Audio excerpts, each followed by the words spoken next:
notes here just in case I forget any part of it. But anyway, so I'm going to be talking about when I first got married and we lived in a small flat in the village in Chasewater. And the flat was above what was then a gun shop, sold all guns and ammunition and things. Anyway, so we didn't live there for long because a cottage became available. Now it was in a place called 12 Heads, and and 12 Heads is named because there were 12 mine headgears in that area, 12 mines, in other words, in that area. And one of the mines was Wheel Henry. And we moved into a cottage called Wheel Henry Cottage.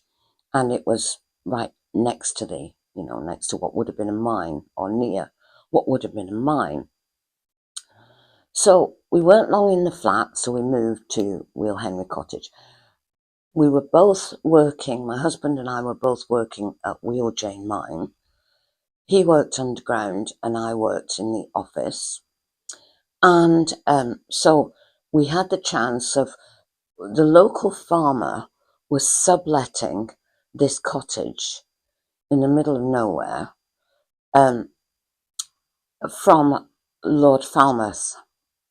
And Lord Falmouth, in turn, was under the Duchy of Cornwall, which is owned by the King. He was Prince Charles then.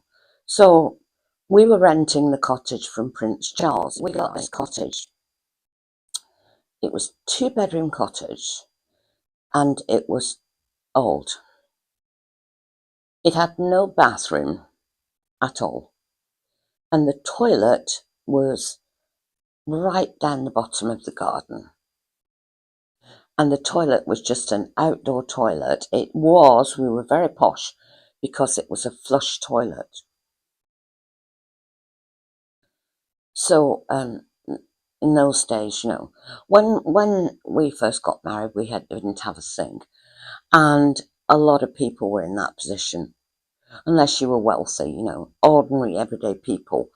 You get married and you have a load of hand-me-downs and second-hand stuff and what have you. So having this outdoor toilet and no bathroom didn't seem like a big deal, although both of us had come from a house with indoor toilets and bathrooms. But anyway, just starting off young, it's all, wonderful. It's all romantic being in a cottage, an old cottage in Cornwall. So anyway, outside Lou, we had to go to my mother's cottage to have a shower or a bath or whatever. But in the summertime, this is something that a lot of young people it's like so alien and so far from anywhere near normal. But in the summertime, I used to go down to the stream. It was, if you can imagine, right in the countryside, very deserted. You couldn't see the stream from the road. And I used to go down there and have a bath in the stream. Yeah. It was lovely in the summertime, but obviously in the wintertime. Anyway, my husband, what can I tell you about Wheel Henry? Well, first of all, I'll tell you that some very, very strange things happened when we lived there. And one of them was, I know it sounds really bonkers, but one of them was I had these tablets from the doctor, and one day I couldn't find my tablets. And I'm a very, very tidy person, like everything in its place. Tablets are gone, and I knew they were gone because I knew they were there. So tablets are gone. tablets turned up. We had to go and get replacements. The tablets turned up weeks later inside a shoe that was in a totally different room than what the tablets were in. So that gives you some indication on the type of spirit that was in Will Henry. I never knew anybody that lived there before we did, but anyway, so I couldn't ask anybody, but yeah. And when, how creepy things look at night, especially if you're in the wilderness in the back of beyond, in the middle of nowhere. We were even on a road that didn't go onto any main roads, But anyway, and all these, you just felt. I never saw anything, never actually saw anything, and neither did my husband. But you just felt, you were being watched a lot. That happened a lot. And another strange thing that happened that I put down to, it could have been a normal thing. So another thing that happened was, one night I was there on my own. And I was there on my own a lot because my husband worked afternoon shift, which was 2 till 10. And he also worked 10 till, in the morning. So night shift. So I was there overnight on my own a lot. And this particular night, and we didn't have electricity either, mains electricity. So no bathroom, no indoor toilet, and no electricity. We did have water, did have mains water. Little tiny wee kitchen that you step down to go to, almost like a little basement. But anyway, so this one night, adjacent to there was the living room, and then here was this, you went down these stone steps into a sunken small kitchen, and off the kitchen was another small room, very small, and in that room I used to keep all the milk bottles, the glass milk bottles, because in those days it was all glass milk bottles. So, and you took them back to the shop, to recycle them.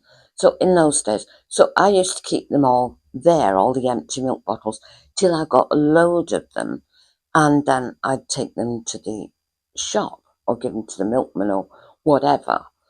Anyway, all these milk bottles were in this room underneath the window, and the window wouldn't close really properly.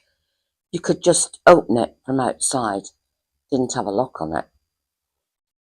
But the door from the kitchen to that room was a big old door, and it had a great big bolt on it.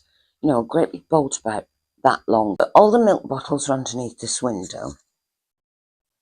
And I was in I'll tell you, we had a generator. We had a generator. We didn't have electricity, but we had a generator. And we had all antiques, and our weekends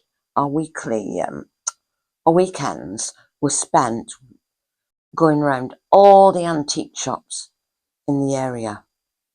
They didn't have car boot sales or flea markets or anything in those days, but they did have antique shops.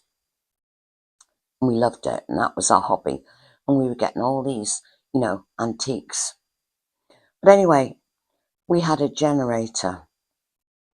The generator was run on diesel, and it was out of action more times than it worked. But anyway, we did have the generator, and sometimes I'd be there on my own, and the generator would stop, and it was in an out building next to the cottage, and I'd be too frightened to go outside to go to this generator and with a torch, and see if I could get it going and all the rest of it. But anyway, this particular night, generator was working, and it was, my husband wasn't getting home till, well, he was supposed to be home at 10, but he always used to go to the pub. You know, he wasn't a very good husband. And he used to go to the pub and just leave me there, knowing that, you know, I wasn't, and he had the only car, so I couldn't get in the car and go anywhere, go to mum's or anything. So, and he knew that I was nervous in the middle of nowhere on my own. But anyway, he just bog off to the pub, you know, with all the miners on their way home from work. But anyway, so couldn't rely on him being home. And quite early on in the evening, it was winter time, it was dark. Quite early on in the evening, I was sitting there and all the milk bottles got scat over. They all went, you know, a glass sound when it's all scat. So something or somebody had got into that room. It wasn't the wind. It was impossible for it to be the wind. So something got in. Scared me to death. But I thought, I didn't for 1 minute think it was anything other than a person, a real person. I was so scared that I went and got my husband's double-barrel shotgun. Don't know what I thought I was going to do with it, but I did it because I was terrified. And I got the double-barrel shotgun and put 2 cartridges in, and it was ready to go. And I sat with that thing for hours. And I'm not exaggerating, I really did. I sat with it across my legs for hours. I was too scared to go. There could be somebody there. I knew they couldn't get in the kitchen. I knew they couldn't get any further than what they were. I knew that. It was impossible because this big, huge, thick, old door had this big bolt across. Great big flat bolt. You know, like you see in a castle or something. You couldn't get past that door. Anyway, sat there until my husband came back. But what I thought it was, there was a young man in the village, and he took a shine to me. And whenever I went into the village, he would go out of his way, you know, to talk to me and all that. And I actually thought it was him, because he would walk from the village and I wouldn't even know he was outside. Always kept the curtains drawn and what have you, but I wouldn't have even known he was there. And he could have been listening and watching, and he would know that my husband wasn't there because there was no car there, and he would know that he was at work. And if he'd have come home while he was there prowling around the garden, he'd have loads of places to just nip out of the way. And it's pitch black, no street lights, no nothing. So he would have been able to just sink into the darkness, if you like. So yeah, so that happened. Let me have a look. Oh yeah, I talked about that. Oh yeah, so in the in Real Henry Cottage, that was an old cottage like this is, and like Mother's was. And in the the stairs, it was the same here and the same in Mother's cottage. In the old days, the stairs were enclosed with a door at the bottom, narrow stairs, against a wall at one side and enclosed with a wall at the other side. So the stairs were in the middle of two walls, and at the bottom of the stairs was a door, a wooden door. And that's how the cottages all were, and that's how a lot of them still are. Mother's one changed, they took the door off.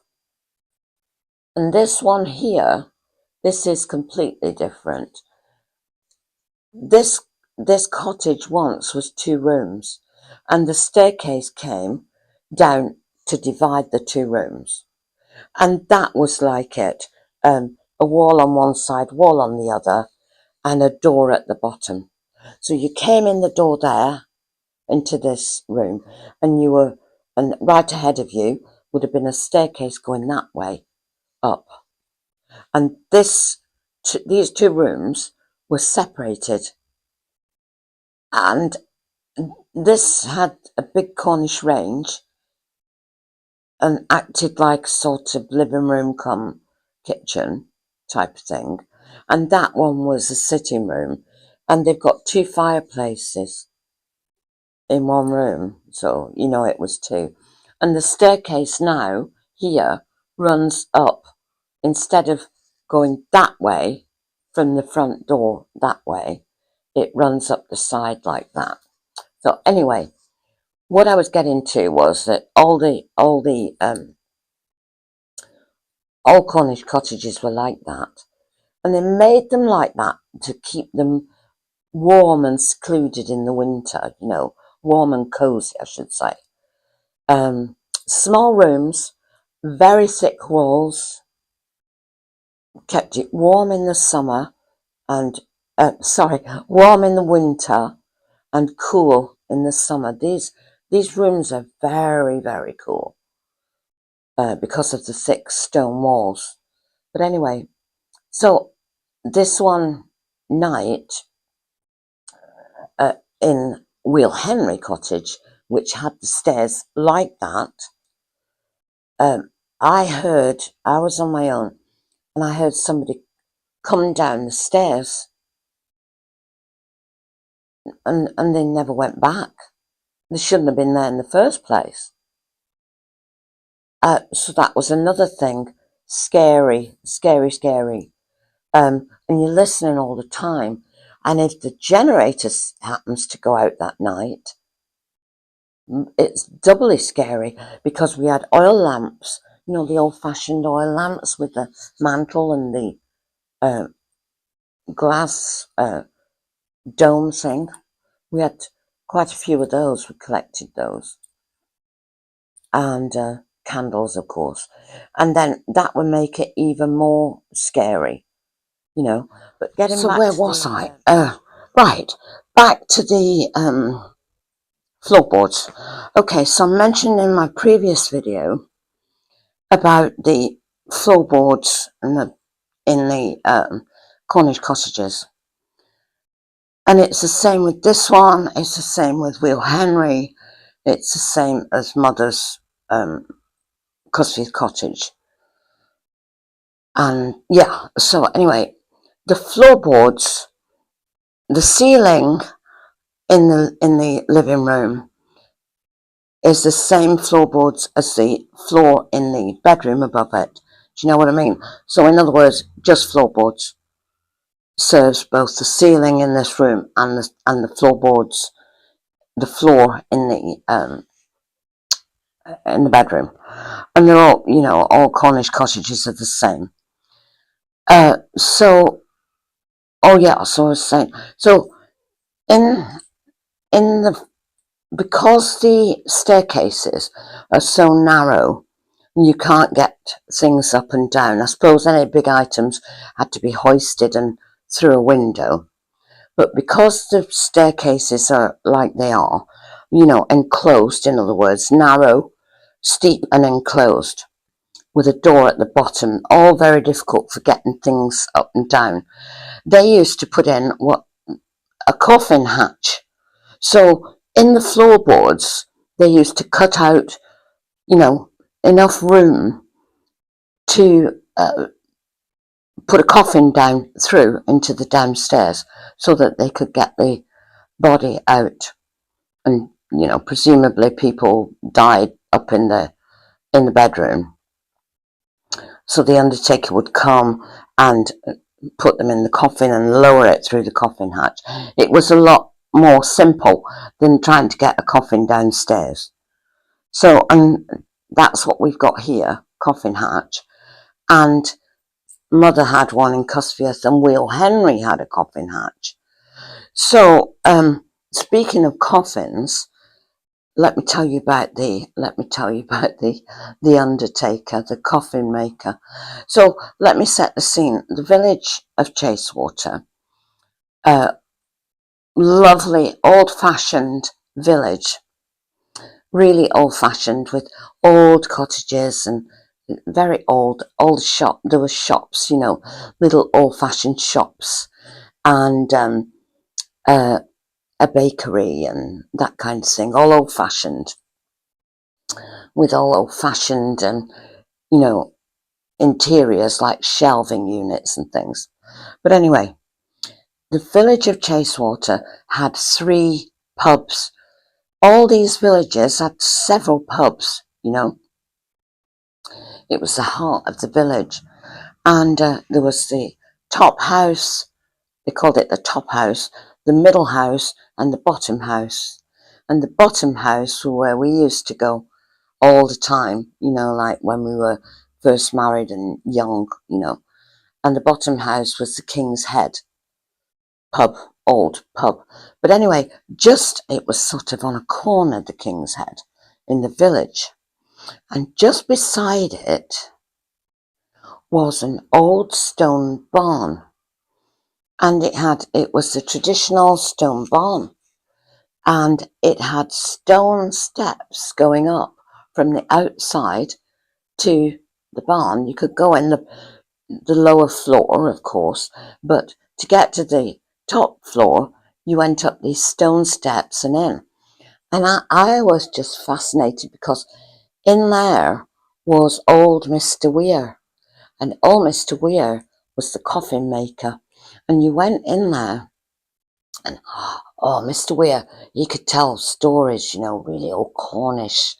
And he had on, I don't know what it was, but in those days, all the men, when they were working, they still wore suits.